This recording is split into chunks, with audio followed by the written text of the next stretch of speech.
சகோதர சகோதரிகளே, திரு அவை நம் ஆண்டவர் இயேசு கிறிஸ்துவின் 12 திருத்தூதர்களில் ஒருவரான புனித பர்த்தலமேயுவின் திருநாளை பெருமகிழ்வோடு கொண்டாடுகிற இந்த புனிதமிக்க நாளில் வேளாங்கண்ணி புனித ஆரோக்கிய அன்னை திருத்தல பேராலயம் புதுப்பிக்கப்பட்டு அந்த கடவுளுக்கு மீண்டுமாக அர்ப்பணிக்கப்படுவதில் மிகுந்த மகிழ்ச்சி அடைகிறேன். நீங்களும் மகிழ்ச்சி அடைவீர்கள் என நான் உணர்ந்திருக்கிறேன். அந்த அன்னை சார்ந்து நாம் செய்யக்கூடிய எல்லா காரியங்களும் அவரது அன்பு பிள்ளைகளான நமக்கு மகிழ்ச்சியை, பேருவகையை, மன நிறைவை கொடுக்கும் என நானும் அறிந்திருக்கிறேன். ஏனெனில் அன்னை மரியா பெறுகிற மாட்சியெல்லாம் அந்த கடவுளை சாருகிற மாட்சியே என்பதை அறிந்த நான் அந்த அன்னையை மாட்சிப்படுத்துகிறோம், ஒவ்வொரு நாளும் மாட்சிப்படுத்துகிறோம். அந்த விதத்தில்தான் மிக அழகுற இந்த ஆலயம் மீண்டுமாக புதுப்பிக்கப்பட்டு அந்த அன்னைக்கும் கடவுளுக்கும் இந்த நாளில் அர்ப்பணிக்கப்பட்டிருக்கிறது. பிரியமான சகோதர சகோதரிகளே, இன்று வாசிக்கப்பட்ட நற்செய்தி வாசகத்தின் அடிப்படையில் இன்று நமக்கு அறிவிக்கப்பட்ட 3 இறை வார்த்தைகளையே அடிப்படையாக கொண்டு உங்களோடு இறை வார்த்தை பகிர்ந்து கொள்ளலாம் என ஆசைப்பட்டேன். முதலாவதாக வந்து பாரும் என்கிற அந்த வார்த்தைகள். யோவான் நற்செய்தி முதல் அதிகாரம்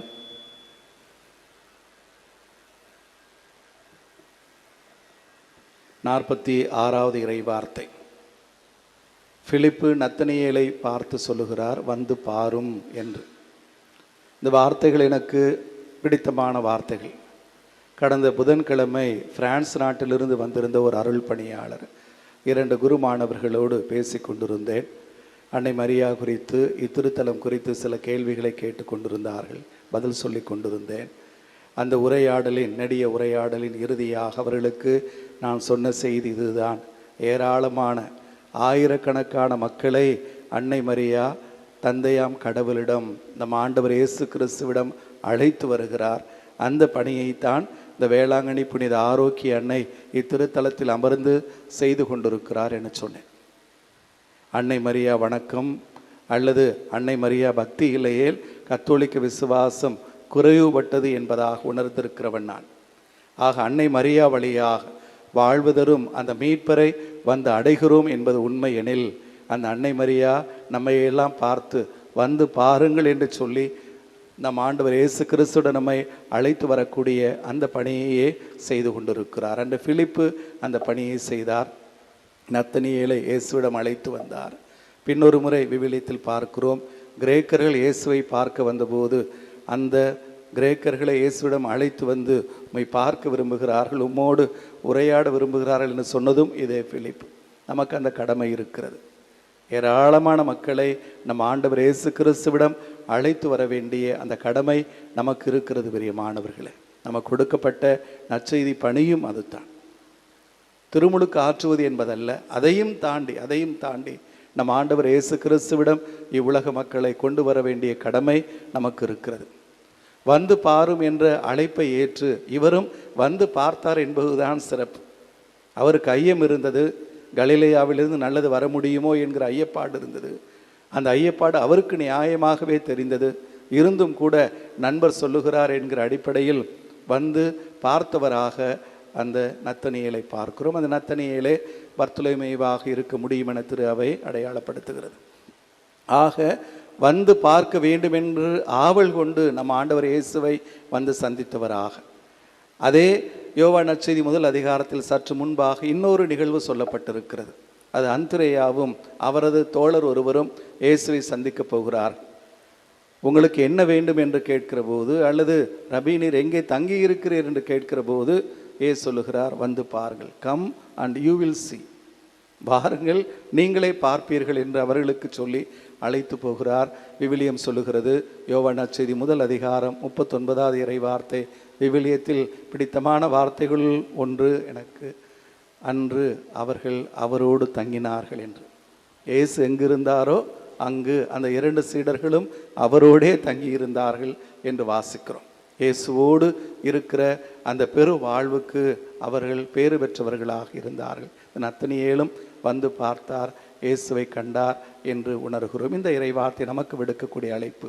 எல்லோரையும் அந்த இயேசுவிடம் அழைத்து வாருங்கள், அல்லது வாருங்கள் என்று நமக்கு அழைப்பு விடுக்கப்படுகிற போதும் கூட அந்த அழைப்புக்கு செவிமடுக்கிற அந்த மனநிலை நமக்கு வேண்டும் என்று இந்த இறைவார்த்தை உணர்த்துவதாக பார்க்கிறேன்.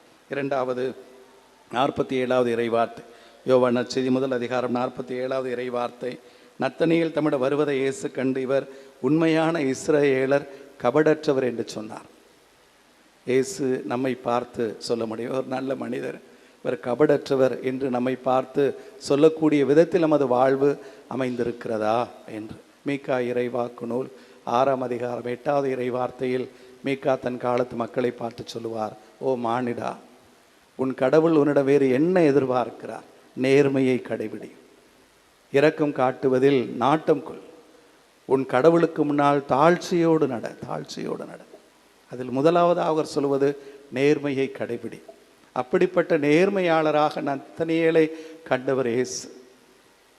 இயேசு நம்மை பார்க்கிற போது நம்மை குறித்தும் அப்படி சொல்லக்கூடிய விதத்தில் நமது வாழ்க்கை அமைந்திருக்க வேண்டும். ஆசைப்படுவோம், முயற்சிப்போம், அத்தகைய வாழ்வு வாழ வேண்டுமென முடிவெடுப்போம். அப்படி வாழ்ந்து காட்டுவோம். பிரியமான, எந்த வேளையிலும் நேர்மையோடு கபடற்ற மனிதர்களாய், உள்ளொன்று வைத்து புறமொன்று பேசாதவர்களாய் வாழக்கூடிய ஒன்று.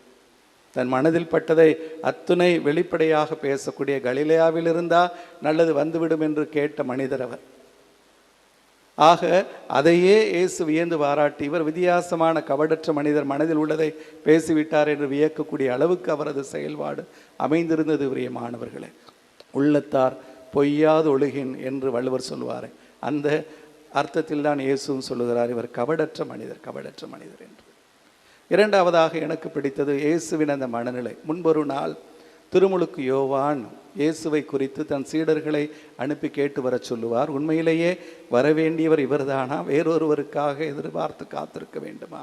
அவர்களுக்கு பதில் சொல்லி அனுப்பிவிட்டு அவர்கள் சென்ற பிறகு இயேசு மக்கள் கூட்டத்தை பார்த்து சொல்லுவார், பெண்களிடம் பிறந்தவர்களுள் திருமுழுக்கு யோவானுக்கு மேலானவர் எவரும் இல்லை என்று சொல்லுவார். தனது அடையாளத்தை ஐயத்திற்குட்படுத்திய, தான் மெஸ்ஸியா என்று ஏற்பதற்கு தயங்கிய திருமுழுக்கு யோவானை குறித்து இயேசு சொன்ன வார்த்தைகள் அத்துணை மேன்மையான வார்த்தைகள். வேறு எந்த ஒரு மனிதரை குறித்தும் பேசப்படாத அத்தனை சிறப்புக்குரிய வார்த்தைகளை இயேசு அவரை குறித்து பேசினார் என்று பார்க்கிறோம். கலிலேயாவில் இருந்தால் நல்லது வர முடியும் என்று கேட்ட நத்தனியேலை பார்த்து, இவர் உண்மையான இஸ்ராயேலர், கபடற்றவர் என்று பேசக்கூடிய அந்த பெருந்தன்மை, அந்த தாராள உள்ளம், அந்த நேரிய மனநிலை கொண்டவராக இயேசு இருந்தார். நமக்கும் அது ஒரு வாழ்க்கை பாடம். பிரியமானவர்களே, மூன்றாவதாக இறுதியாக யோவான் நற்செய்தி முதல் அதிகாரம் 50வது இறை வார்த்தையில் இன்று கேட்டோம்.